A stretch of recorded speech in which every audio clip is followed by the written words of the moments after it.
estas entrevistas, las personas privadas de libertad, nosotros venimos planteando algunas recomendaciones. Una de ellas es que justamente el Servicio Penitenciario Federal aumente el cupo. No se me enoje acá la doctora. Uno de los temas, un punto es ese, pero ahora el segundo punto, no sé qué es, tenemos algo ahí.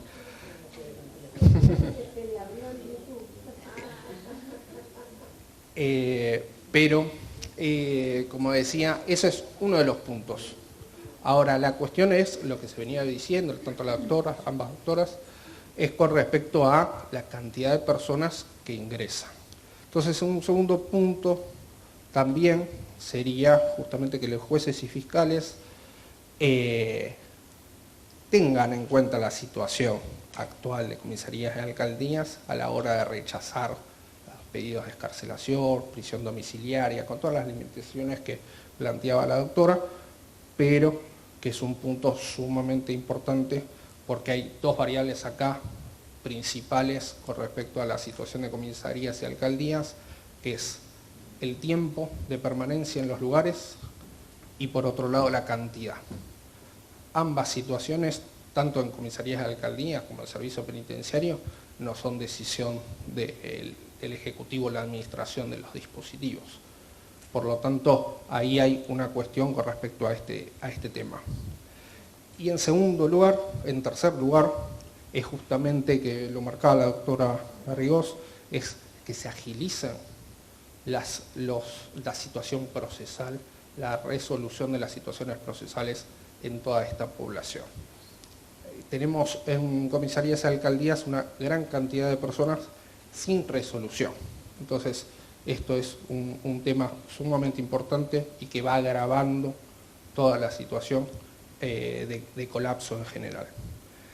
Y en cuarto lugar, pero no menos importante, y sobre este me quiero centrar un poquito, es que hay que readecuar o rediseñar todo el circuito desde la aprehensión hasta la soltura o la remisión, en este caso del Servicio Penitenciario Federal.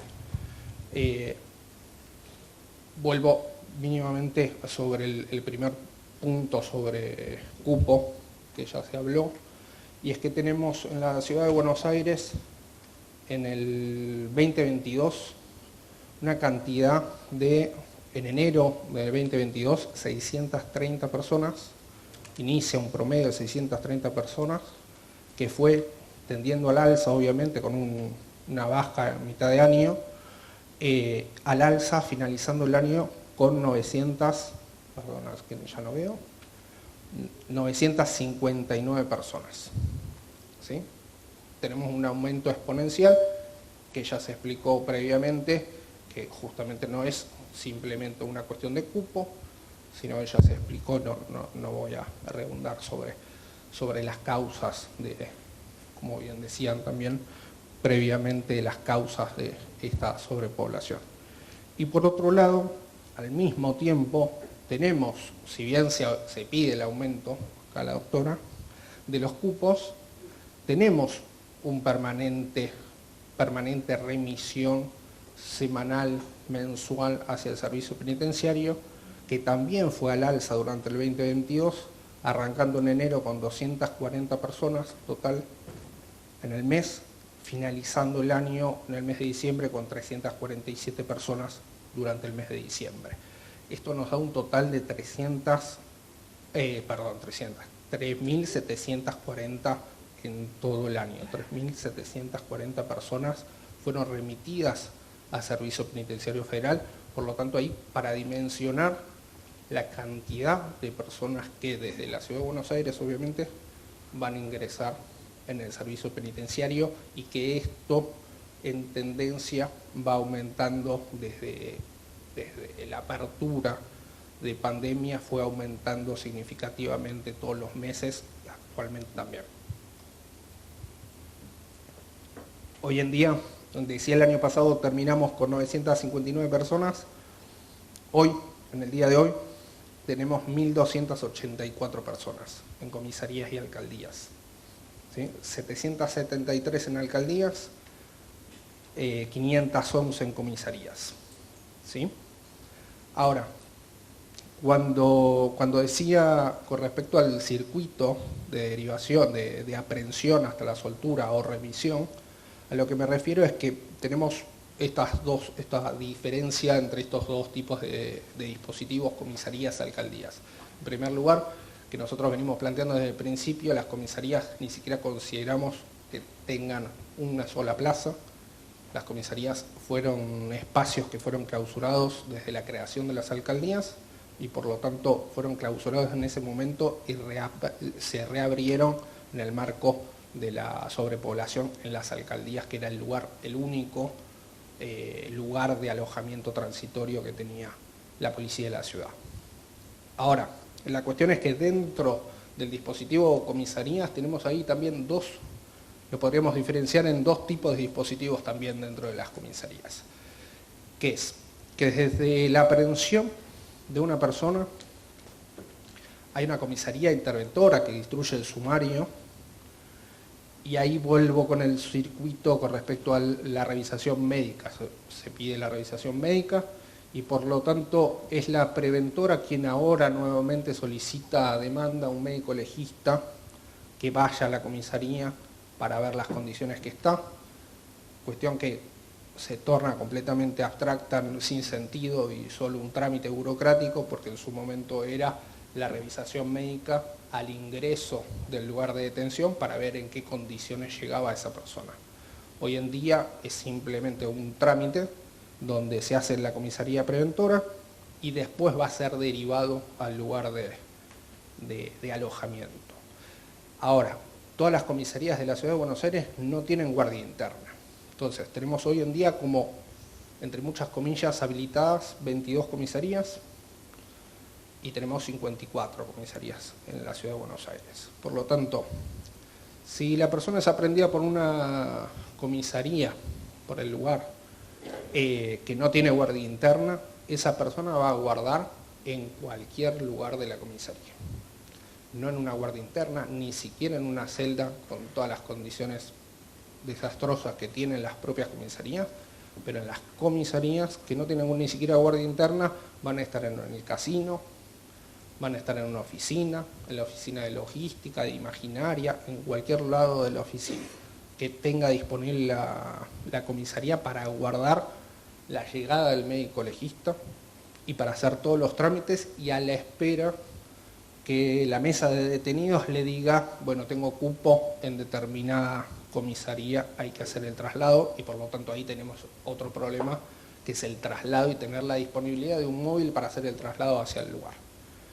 Y ahí vamos a sumar otro problema, que es si tenemos en cuenta que, si bien es muy poco el porcentaje comparativamente, las personas que son las mujeres y colectivo LGTBI+, si bien la policía destinó una alcaldía en particular para que tengan alojamiento allí, en este marco, en este circuito que yo estoy diciendo, lo que hacen es estar mujeres o colectivo en comisarías que no tienen personal femenino, que están en esos espacios sin ninguna posibilidad de atención médica, que en muchas ocasiones, tanto varones, mujeres, colectivos, están esposadas en sillas, bancos o cualquier elemento que se pueda esposar, y están de esa manera, y todas las mujeres y colectivos, si bien uno ve la información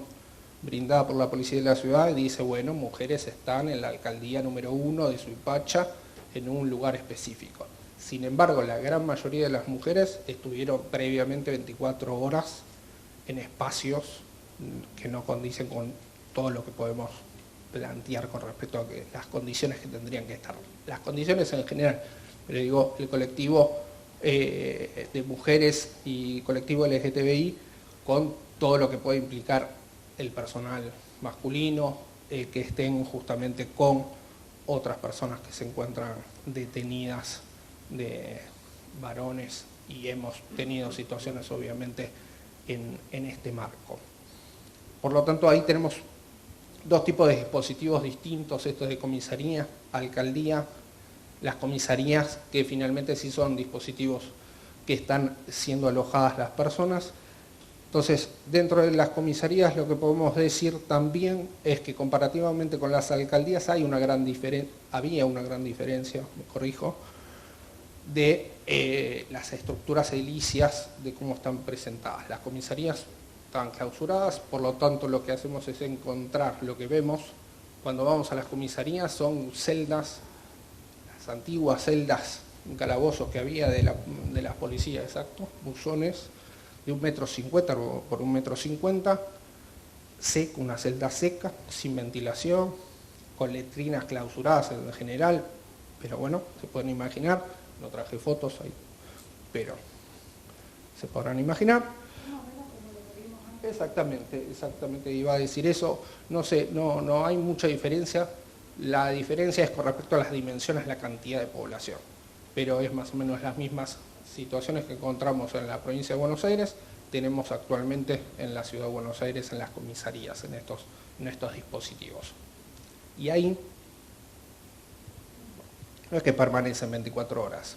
Ahí tenemos personas que están 2 meses, 3 meses, con la situación procesal resuelta, con prisión preventiva, incluso con condena.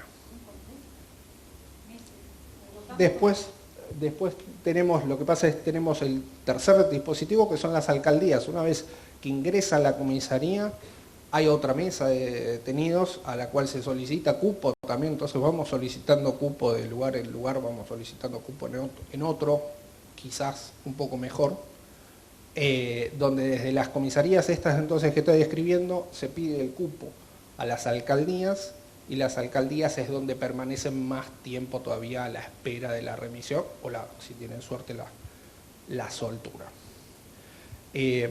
Por lo tanto, tenemos, también podemos diferenciar dentro de las alcaldías, todavía estaba empezando,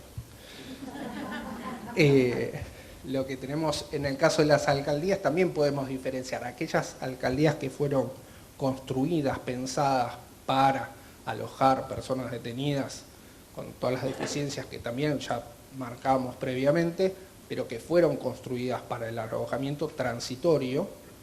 Y después tenemos por otro lado otro tipo de alcaldía, que sería aquellas que ahora pasaron a denominarse alcaldías, pero en realidad son las guardias internas de las comisarías, que ahora pasaron a denominarse alcaldías, como se formalizó la comisaría o la guardia interna de una comisaría, que ahora finalmente es un lugar de alojamiento. Hay ciertos cambios a partir de ese cambio de denominación, que por ejemplo que pasan a depender de otra jefatura, entonces tenemos algún tipo de diferencia. Principalmente la principal es que justamente no es el personal policial, es solo para la custodia y no está vinculado el agente de prevención que está trabajando en la calle, no está trabajando en la propia alcaldía. Entonces ahí tenemos un gran cambio, que era el primero que se había hecho cuando se crearon las alcaldías. Uno de los grandes propósitos y beneficios era la separación del personal policial, que no es el mismo que hace la aprehensión, de que él después va a ejercer la custodia sobre las personas detenidas. Entonces, me voy a... Entonces, para ir cerrando, entonces, la cuestión aquí es que tenemos dentro de comisarías y alcaldías, como decía, 1.200 personas, ¿sí? Ahora, la mitad de esa población, más o menos, no tiene la situación procesal resuelta. La otra mitad, sí. Entonces, cuando hablamos de cupo en el servicio penitenciario, tenemos, en todo caso, ese subuniverso que tiene la situación procesal resuelta. Ahora, en la otra mitad, con una gran rotación en la población, no tiene la situación procesal resuelta y por lo tanto va a permanecer en el sistema de comisarías o alcaldías, y esto es lo que se tiene que readecuar en la ciudad de Buenos Aires. ¿Por qué? Porque más allá, si tenemos la suerte, la esperanza en algún momento de tener remisiones de aquellas personas que tienen la situación procesal resuelta, vamos a continuar con un cúmulo de personas y cada vez en aumento, por todo lo que venimos diciendo, que va a permanecer en el sistema de comisarías y alcaldías, hoy en día de 600 a 700 personas. Y sobre este universo hay que gestionar, intervenir y poder dar un circuito y un tratamiento respetuoso de los derechos humanos en toda esta situación, y que por lo tanto no pueden ser utilizados lugares que ni siquiera cumplen las condiciones y otros que ni siquiera están pensados, no tienen ni un espacio físico para esto. Por lo tanto, toda la readecuación de los circuitos va a descomprimir todo un universo, un subuniverso que es necesario, que va a permanecer, que no hay posibilidad que pasen a un servicio penitenciario, que hoy en día lo tenemos que resolver porque es una realidad, pero principalmente porque no es población que vaya a ingresar y a los 2 días pasar al servicio penitenciario. Van a permanecer si tenemos un sistema en mejores condiciones, pocos días, pero de todas maneras tenemos personas que van a permanecer mínimo una semana, 15 días en comisarías y alcaldías, y estamos hablando de 600 y siempre en ascenso. Así que, bueno, muchas gracias.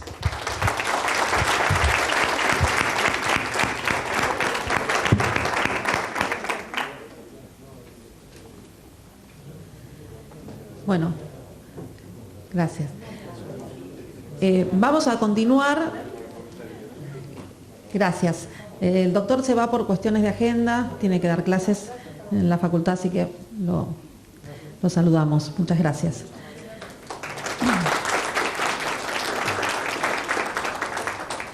A continuación va a disertar el doctor Sergio Delgado, que aprovecho y también agradezco por la organización, ayudarnos con la organización también.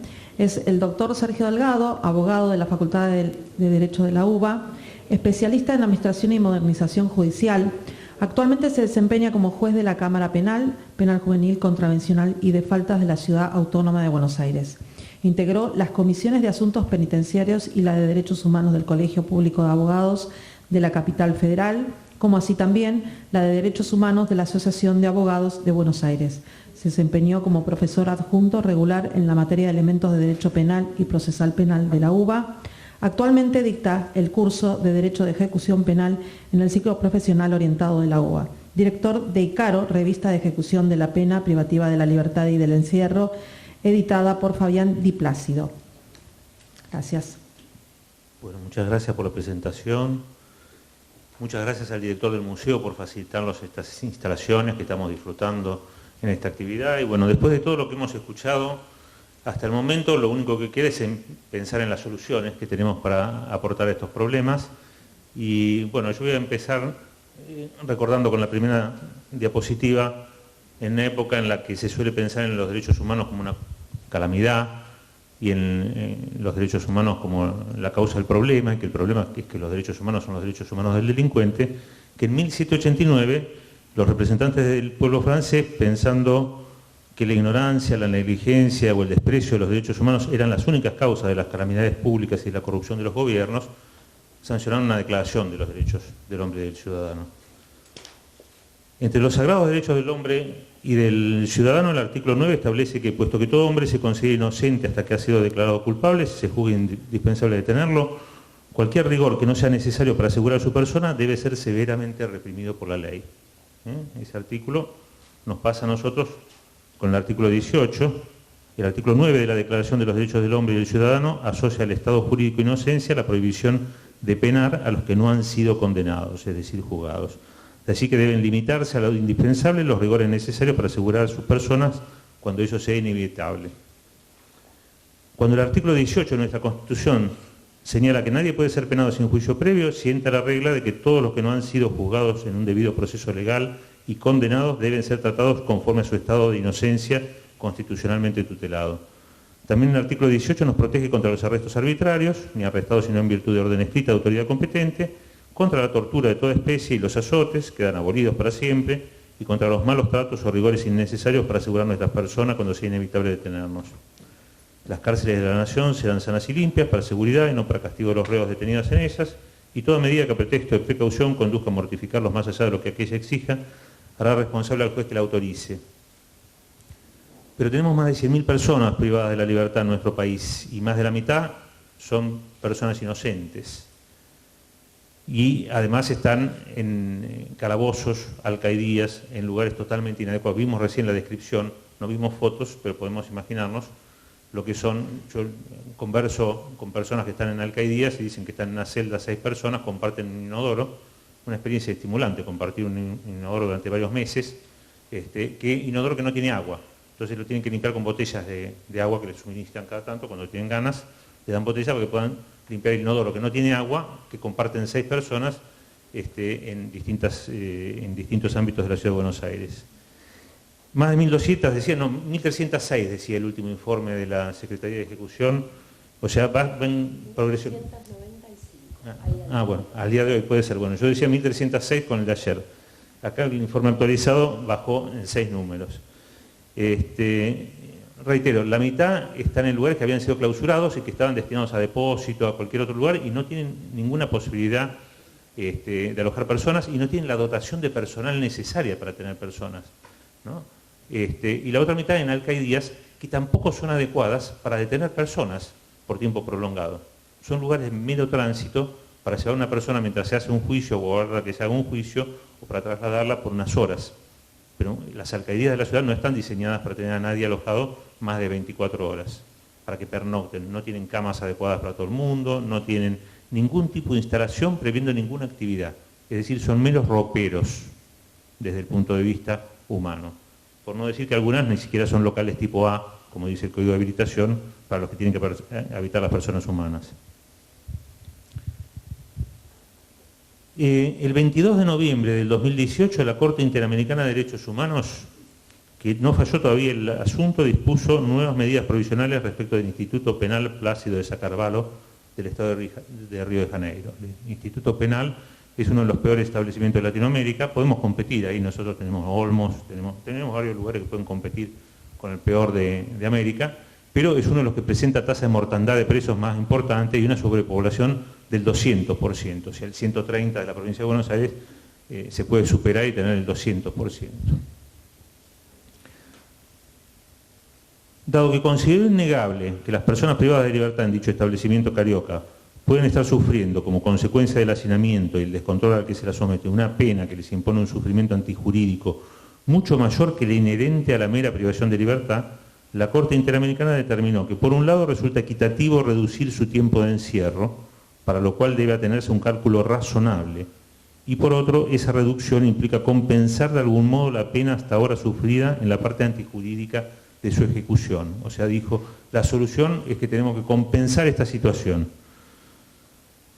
Las penas ilícitas, no por su antijuricidad, dejan de ser penas, y lo cierto es que se están ejecutando y sufriendo, circunstancia que no puede obviarse para llegar a una solución. Esto lo dice el punto 120 del fallo. En atención a que la superpoblación del establecimiento sobre el que resolvió llegaba al 200% y duplicaba la capacidad de alojamiento, entendió la Corte que duplica también la inflexión antijurídica sobrante del dolor de pena que se está ejecutando, lo que impondría que el tiempo de pena o de medida preventiva ilícita realmente sufrida se les computa a razón de 2 días de pena ilícita por cada día de efectiva privación de libertad. En el caso de la provincia de Buenos Aires debería ser 1 día y 30%, un día y un tercio, teniendo en cuenta el grado de hacinamiento, punto 121. La Corte da un distinto tratamiento para el caso de presos condenados o imputados por delitos o supuestos delitos contra la vida, la integridad física o de naturaleza sexual. Si bien tomando en cuenta que esas desviaciones secundarias de conducta no se producen inexorablemente, lo que requiere, en opinión de la Corte, un tratamiento particularizado. Objetable por ahí esto, como uno podría decir, bueno, una cosa son los condenados, otra cosa son los procesados, pero bueno, la Corte tuvo esta cuestión de decir, no se puede tomar la misma regla para todos los casos, en estos casos especialmente graves hay que aplicar otro mecanismo. Y ahora en el punto 128, un mecanismo por el cual la reducción del tiempo de prisión compensatoria de la ejecución antijurídica tiene que quedar supeditada en cada caso un examen o peritaje técnico criminológico indique, según el pronóstico de conducta resultante y en particular con base en indicadores de agresividad de la persona, si corresponde la reducción del tiempo real de privación de libertad en la forma señalada del 50% o en qué porcentaje, o si no es aconsejable en función de un pronóstico negativo. Nuestra Corte Suprema, la Corte Suprema, en el considerando 34 del caso Babicki, señaló que la Constitución reconoce a las personas privadas de su libertad el derecho a un trato digno y humano, como así también establece la tutela judicial efectiva que garantice su cumplimiento. Y el derecho a un trato digno y a una tutela judicial efectiva que garantice su cumplimiento asiste tanto a los procesados como a los condenados. De así que cárceles superpobladas, o que incluso sin superpoblación no permiten controlar lo que ocurre en el interior de los pabellones colectivos, como al igual que ocurre con la cárcel brasileña, ocurre en el penal de Devoto de esta ciudad, por ejemplo, donde hay pabellones donde se alojan 80 personas y además se deja poner mantas que tapan lo que ocurre en el penal y nadie observa. Había pasadizos de vigilancia superior que fueron cancelados, fueron eliminados. Es decir, no se sabe lo que pasa dentro de los pabellones, o como ocurre en el penal de Olmos, próximo a La Plata, o en cualquier penal que aloje su población en pabellones colectivos y no en celdas individuales, o separar y clasificar correctamente a la población carcelaria, alojando procesados separados de los condenados, han superado ya el borde de la catástrofe y están del otro lado. Del lado que el establecimiento penitenciario es un mero campo de concentración, sin condiciones razonables de alojamiento ni de tratamiento penitenciario, y que los jueces que no damos tutela efectiva a los así privados de su libertad nos debieran generar espanto. La ley 24660, en su artículo 129, dispone claramente que el número de los internos de cada establecimiento deberá estar preestablecido y no se lo excederá, a fin de asegurar un adecuado alojamiento. Todos los locales estarán siempre en buen estado de conservación, su ventilación y iluminación, perfecto con las reglas mismas, pero no se lo superará, dice la ley. Esta importante disposición no solo reglamenta el artículo 18 de la Constitución, cuando dispone que las cárceles serán sanas y limpias, cuando regula el cupo y establece que no se lo excederá, dado que la ejecución de las penas y de las medidas cautelares está sujeta al permanente control judicial, conforme al artículo 3, 11, 208 de la ley 24660, y es de competencia judicial autorizar todo eso, artículo 4, inciso B de la misma ley, y a que en las cárceles y establecimientos de ejecución de la pena no se puede recibir bajo ningún concepto persona alguna que no sea acompañada de una orden de detención expresa extendida por el juez competente, artículo 180 de la misma ley. La norma citada responsabiliza al juez que ordena alojar personas privadas de su libertad en donde no hay cupo para hacerlo. Hacerlo es ilícito. Esa es la solución. Advertir que poner a una persona en un lugar donde no cabe es ilegal, es delito. Privación ilegal de la libertad. Se trata de la reglamentación, como dijera, de la última oración del artículo 18 de la Constitución Nacional, pero también de una reglamentación del compromiso de no imponer a ninguna persona tratos crueles, inhumanos o degradantes que deriva de la Convención contra la Tortura de 1984, incorporada al texto constitucional por la disposición del artículo 75, inciso 22. La ley que creó el Mecanismo Nacional de Prevención de la Tortura, la 26.827, se ocupó de prevenir especialmente el hacinamiento carcelario. El artículo 50, bajo el título del cupo carcelario, dispone que para el mejor cumplimiento de las obligaciones emanadas del protocolo facultativo de la Convención contra la Tortura, las autoridades competentes deberán regular un mecanismo que permita determinar la capacidad de alojamiento de los centros de detención conforme a los estándares constitucionales e internacionales en la materia y las herramientas específicas para proceder ante los casos de alojamiento de personas por encima del cupo legal fijado para cada establecimiento.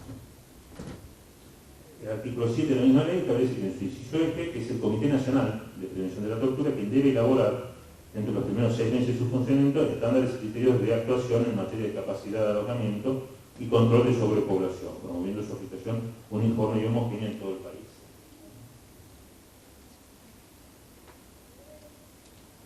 El principio 17 de los principios y buenas prácticas sobre protección de las personas privadas de la libertad en las Américas, aprobado por la Resolución 1 del 2008 de la Comisión Interamericana de Derechos Humanos, con el título Medidas contra el hacinamiento, destaca que la autoridad competente debe definir la cantidad de plazas disponibles en cada lugar de privación de libertad y que la ocupación de establecimientos por encima del número de plazas establecidos será prohibido por la ley. Lo dice nuestra ley. Cuando de hecho se siga la vulneración de derechos humanos, esta debe ser considerada una pena o trato cruel, inhumano o degradante. Señala también este principio que la ley debe establecer los mecanismos para remediar de manera inmediata cualquier situación de alojamiento por encima del número de plazas establecidos y que los jueces competentes deben adoptar remedios adecuados en ausencia de una regulación legal efectiva. Digo esta última parte porque no se llega a leer muchas veces porque es largo el artículo, pero dice que los jueces competentes deben adoptar remedios adecuados en ausencia de una regulación legal efectiva. No se puede meter gente donde no cabe, donde no hay lugar. Hay que buscar una solución. Detención domiciliaria, libertad. Este principio 17, elaborado por la Comisión Interamericana y conocido hace más de 10 años, dice expresamente que son los jueces los que tienen que adoptar remedios adecuados en ausencia de una regulación legal efectiva. Eso, claro está, sin perjuicio de otros remedios legales o de oportunas conmutaciones que también deberían venir a remediar la bárbara realidad carcelaria argentina. Nadie impide que el presidente conmute pena, que el gobernador de la provincia, razones políticas obviamente lo impiden, pero es lo que debería ocurrir. Así lo señaló la Corte Suprema, que este gobierno de la Ciudad de Buenos Aires, lo quiero decir acá públicamente, puede también conmutar las penas. Se lo recuerdo porque no lo sabe la actual jefe, porque no lo ha hecho nunca, el anterior tampoco lo sabía, no lo hizo nunca, y el que lo precedía antes tampoco, que ese que era justamente profesor de procesal penal y demás, no sabía que podía conmutar las penas, nunca le conmutaron la pena a nadie. Bueno, de la Rúa solo contradice, podía conmutarse. Los anteriores jefes de gobierno no le hicieron conmutar la pena a nadie. Ante un pedido de conmutación que libró un juez de la capital, lo que sí ocurrió es que pidieron coima en una dependencia, porque eso sí aparece enseguida. A una persona que fue a tramitar el pedido de conmutación le pidieron coima en la oficina municipal. La Corte Suprema, en el habeas corpus verbisci, a partir del considerando 27 del voto de la mayoría, señala que a diferencia de la evaluación de políticas, cuestión claramente no judiciales, corresponde sin duda alguna al Poder Judicial de la Nación garantizar la eficacia de los derechos, evitar que estos sean vulnerados como objetivo fundamental y rector a la hora de administrar justicia y decidir las controversias. Y recuerda en el considerando 28 que la carencia de recursos económicos para solucionar en el corto plazo la falta de infraestructura edilicia, la carencia de recursos humanos, la insuficiencia de formación del personal o las consecuentes excesivas poblaciones penales no pueden justificar transgresiones de este tipo. Privilegiarla sería tanto como subvertir el Estado de Derecho y dejar de cumplir los principios de la Constitución y los convenios internacionales que comprometen a la nación frente a la comunidad jurídica internacional receptados en el texto actual de la ley. Que un principio constitucional impone que las cárceles tengan como propósito fundamental la seguridad y no el castigo de los reos detenidos en ellas, proscribiendo toda medida que a pretexto de precaución conduzca a mortificarlo más allá de lo que aquella exige. Aunque la realidad se empeña muchas veces en desmentirlo, cabe destacar que la cláusula tiene contenido operativo, dice la Corte. Como tal, impone al Estado, por intermedio de los servicios penitenciarios respectivos, la obligación y responsabilidad de dar a quienes están cumpliendo una condena o una detención preventiva la adecuada custodia que se manifiesta también en el respeto de su vida, salud e integridad física y moral. La seguridad como deber primario del Estado no solo importa resguardar los derechos de los ciudadanos frente a la delincuencia, sino también, como se desprende del citado artículo 18, los de los propios penados, cuya adaptación social se constituye en un objetivo superior del sistema y al que no sirven formas derivadas del control penitenciario. Para ello es indispensable que el Poder Ejecutivo de la Nación y de las provincias y de la Ciudad Autónoma de Buenos Aires, agregó yo, dispongan que se comunique a los esto no está en plasma, se fue el funcionario del programa Verbisci de la provincia de Buenos Aires, justo esto no lo está haciendo la Suprema Corte de la provincia de Buenos Aires. No está comunicando a los jueces en qué condiciones está cada uno de los internos, cosa que sí hizo en 2005 el servicio penitenciario, pero esto no lo están haciendo ahora. Dispongan que se comunique a los jueces competentes la cantidad de detenidos alojados sin plaza de alojamiento. Esto tampoco pasa en la capital. Yo se lo dije varias veces al director de las hospederías, informa a los